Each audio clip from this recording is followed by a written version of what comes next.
कि pentagon strategy ये है कि पाकिस्तान के अंदर वो एक स्टेबल गवर्नमेंट नहीं चाहते कि अगर पाकिस्तान में पुरअमन स्टेबल गवर्नमेंट हुई तो फिर पाकिस्तान में होगा ये कि पाकिस्तान के अंदर चाइना अपना रास्ता बना देगा।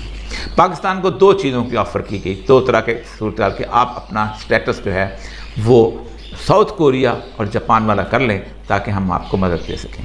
लेकिन उसमें पाकिस्तान की उलझन ये है कि पाकिस्तान के पास एटम बम मौजूद है, इसलिए अगर या तो पाकिस्तान एटम बम सेक्रीफाइस करेगा तो तब साउथ कोरिया और जापान बन जाएगा और अमेरिकी इमदाद आ जाएंगी, वरना आपके साथ अमेरिकी इमदाद नहीं आएंगी और आपको डिस्टेबलाइज करने की कोशिश की जाएगी। और उसका एक ही रास्ता है, वही जो लंबा का या निकरागुआ का सदर का था कि इमरान खान की जान को ख़त्म किया जाए, क्योंकि उसके बाद जो पाकिस्तान में हंगामे शुरू होंगे वो किसी के बस में नहीं रहेंगे। और ये बात भूल जाएं कि फिर पाकिस्तान के अंदर ऐसी सूरत हाल क्या हो। मैं ज़ाती तौर पर समझता हूँ वो तमाम लोग जो पाकिस्तान को डिस्टेबलाइज देखना चाहते हैं वो इमरान खान की उस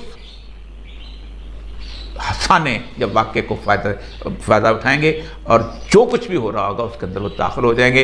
बेशक वो इंडियन का फैक्टर है या इंडियन स्पॉन्सर्ड किस्म की दहशतगर्दी है या बलूचिस्तान के अंदर जो दहशतगर्दी है उसके पीछे जो इंडियन और बाकी लॉबीज चली हुई हैं या उसके साथ साथ जो तालिबान इंडियन स्पॉन्सर्ड तालिबान हैं वो हैं, ये सारे के सारे जो हैं उस फ्लो के अंदर उस पब्लिक रिजेंटमेंट के अंदर मिल जाएंगे और वो फिर बड़ा मसला हो जाएगा। इसलिए मेरी एक ही दरख्वास्त है जिसके लिए मैंने ख़ास तौर पे इतनी लंबी बात की कि पाकिस्तान की जितनी भी सिक्योरिटी इदारे हैं, खा वो पुलिस में हैं खा वो इंटेलिजेंस के अंदर हैं, उनको इमरान खान की सिक्योरिटी को इंश्योर करना चाहिए। इमरान खान की सिक्योरिटी पाकिस्तान की मुस्तकबिल के साथ वाबस्ता है।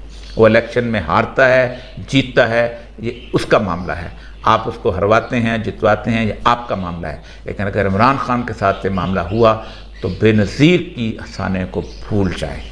वो उस वक़्त पब्लिक इस तरह से अमेरिका मुखालफत में नहीं निकली थी, लेकिन आज जो सूरत हाल है ये पाकिस्तान के लिए बहुत फैटल हो जाएगा। हाथ जोड़ कर अर्ज़ करता हूँ एक ही चीज़ है कि उस शख्स की सिक्योरिटी को इंश्योर बनाएं, वरना कुछ बाकी नहीं रहेगा। वाखिर दावाना अल्हम्दुलिल्लाह।